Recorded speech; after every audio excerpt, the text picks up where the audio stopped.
ఇళ్ళు ఇవ్వాలని అక్రమంగా ఇవ్వాలని చెప్పని ఎవరైతే అడిగారో వాళ్ళకి మాత్రమే ప్రభుత్వం ఆపింది అధ్యక్ష. ఇది వాస్తవం, ఆయనకి మనసాక్షిగా తెలుసు, మాకు తెలుసు అధ్యక్ష. గ్రామాల్లోనూ కానీ ఉన్న రాజకీయ లబ్ధి కోసం, రాజకీయ ఆలోచన కోసం కట్టుకోకంటే ప్రభుత్వాన్ని ఇచ్చిమంటే ప్రభుత్వం ఇది కంటిన్యూ ప్రాసెస్ అధ్యక్ష. ఎవరైనా సార్, మీరైనా మేమైనా ఆ రోజు మీరు ఉన్నారు, ఇప్పుడు ఇది హౌసింగ్ మినిస్టర్ గారు చేస్తున్నారు, ఆయన కూడా ఉన్నారు. మనందరం డిస్కస్ చేస్తాం, మనం క్యాబినెట్ లో కూడా డిస్కస్ చేస్తాం. ఏది ఉన్నారని అంటే కట్టుకున్న వాళ్ళకి ఇస్తే ఎక్కడికి ఇస్తారు, ఎంతమందికి ఇస్తారు? అది వాస్తవంగా ఉన్న అక్కడ ఉన్న ప్రాక్టికల్ తప్ప ప్రభుత్వం వచ్చి దురుద్దేశంతోనో లేకపోతే రాజకీయ కక్షతోనో నేను చూశాను అధ్యక్ష. తమరు వచ్చి సమయం ఒక 5 నిమిషాలు, ఒక 2 నిమిషాలు నాకు టైం కావాలి అధ్యక్ష. ఎప్పుడు కూడా గత ప్రభుత్వంలో నా పార్టీ వాడికే నాకు సాయం చేయని చెప్పి ఎప్పుడు మా ముఖ్యమంత్రి కానీ మా ప్రభుత్వం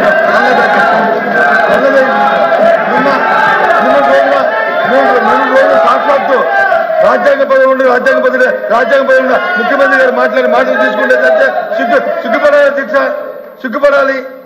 ఈ వ్యవస్థ సిగ్గుపడాలి అధ్యక్ష.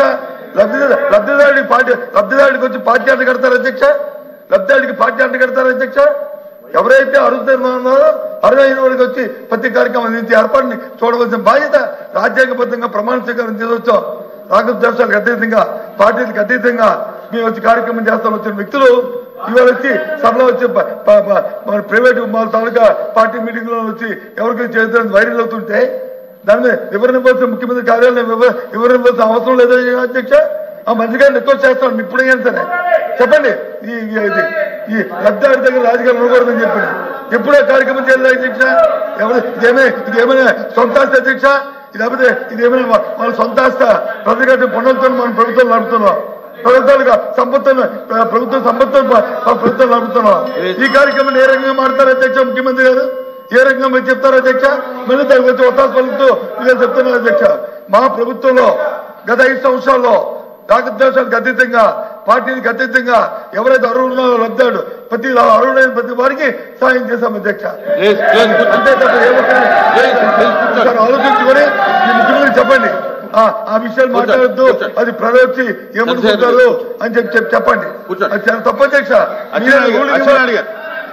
అచ్చెన్నాయుడు గారు నిన్న అధ్యక్ష 1 మినిట్ అధ్యక్ష, 1 మినిట్. అచ్చెన్నాయుడు గారు ఇప్పుడు ఏదో నిన్న ముఖ్యమంత్రి గారు పార్టీ వాళ్ళకి చెయ్యొద్దు అన్నారని చెప్పి ఏదో రాంగ్ ఇంప్రెషన్ పెట్టారు అధ్యక్ష.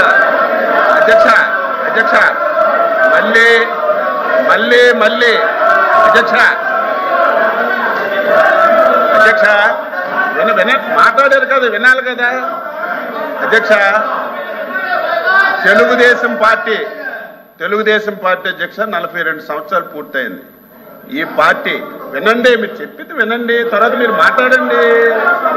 ఈ పార్టీ ఎన్నికల వరకే రాజకీయాలు, ఎన్నికల తరువాత పేదవాడి అభివృద్ధి, రాష్ట్ర అభివృద్ధి ధ్యేయంగా పనిచేస్తున్నాం. మీరు కూడా లాస్ట్ 5 ఇయర్స్ అధ్యక్ష ఏం చేశారు ఒకసారి సీనియర్ మంత్రిగా బొత్స సత్యబాబు గారు ఒకసారి తెలుసుకోవాలి. మేము కట్టినీళ్ళకి రంగులు వేసుకున్నారు, బిల్డింగ్లకు రంగులు వేసుకున్నారు, అన్ని ఎవరు పార్టీ తరఫున పనిచేశారో ఒకసారి గుర్తు చేసుకోవాలి. మళ్ళీ చెప్తున్నాం ఈ ప్రభుత్వానికి శాసన మండలి ద్వారా మీ ద్వారా ప్రజలకు తెలియజేస్తున్నాం, ఈ పార్టీకి, ఈ ఎన్డీఏ ప్రభుత్వానికి రంగు లేదు, రుచి లేదు, వాసన లేదు, ధనవంతులు లేడు. ఈ పార్టీకి, ఈ ప్రభుత్వానికి క్రైటీరియా అధ్యక్ష, క్రైటీరియా పేదవాడే క్రైటీరియా, పేదరికమే క్రైటీరియా. రాజకీయ పార్టీలతో సంబంధం లేదు, కులాలతో సంబంధం లేదు, మతాలతో సంబంధం లేదు. అర్హత కలిగిన ప్రతి ఒక్కరికి అన్ని పథకాలు ఇస్తాం. మీరు కూడా అర్హత కలిగిన వారికి ఏవైనా పథకాలు అందకపోతే ప్రభుత్వం దృష్టికి తండి చేస్తాం తప్ప ఏదో చంద్రబాబు నాయుడు గారు మాట. గత 5 సంవత్సరాలు ఊచ కోత ఈ రాష్ట్రంలో జరిగింది. ఎవరికైనా మాట్లాడే స్వేచ్ఛ ఉందా? నవ్వే స్వేచ్ఛ ఉందా? తిరిగే స్వేచ్ఛ ఉందా? ఈ ప్రభుత్వం చేసిన తప్పులు ప్రశ్నించే స్వేచ్ఛ ఉందా? ఈ రోజు మీకు ప్రజాస్వామ్య పాలన వచ్చింది. మీరు అధికారం వచ్చిన 6 రోజుల నుంచి 7 రోజుల నుంచి ప్రజల్లోకి వెళ్తున్నారంటే దట్ ఈజ్ ప్రజాస్వామ్య ప్రభుత్వం ఇది.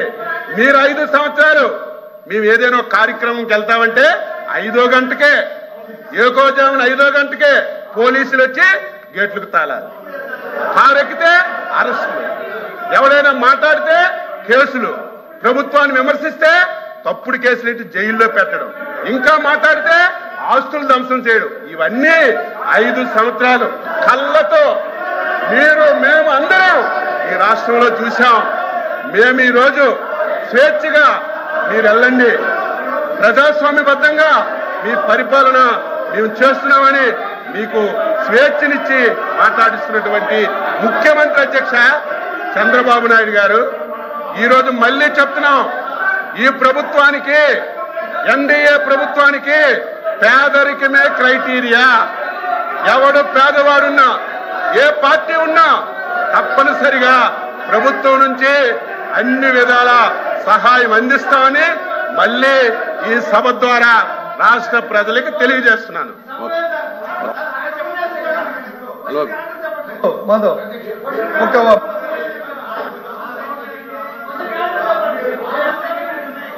మంత్రి గారు, అధ్యక్ష అచ్చెన్నాయుడు గారు మంత్రి గారు కూతురుగా ఉపన్యాసం ఇచ్చారు. ఓకే, ఇప్పుడు వారు చెప్పిన మాటలు ఇది వీరి మాటల లేకపోతే పార్టీ తరఫున ముఖ్యమంత్రి గారి తరఫున వారు మాట్లాడా చెప్పనండి. నిన్న చెప్పిందంతా ముఖ్యమంత్రి వచ్చింది, టీవీలో వచ్చింది, లేకపోతే సోషల్ మీడియా, అది అబద్ధమైతే ఇట్స్ ఫైన్, మాకే అభ్యంతరలే. అది కాదు, వాస్తవం కాదని ఆయన నోటి చెప్తున్నారు, దాన్ని కట్టుబడి ఉంటే ఓకే, అది చెప్పనండి. నేను అడిగింది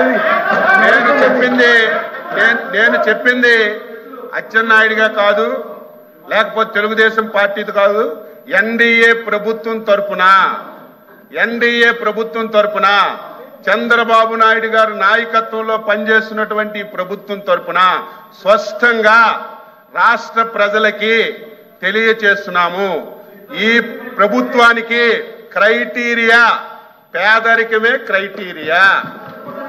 ఎవడు పేదవాడున్నా, ఎవడు అర్హత కలిగిన వాళ్ళున్నా, ఆ పథకానికి ఎవరు అర్హత ఉన్నా వాళ్ళకి ఇచ్చే బాధ్యత తీసుకుంటున్నాం, అమలు చేశాం, అమలు చేస్తున్నాం తప్ప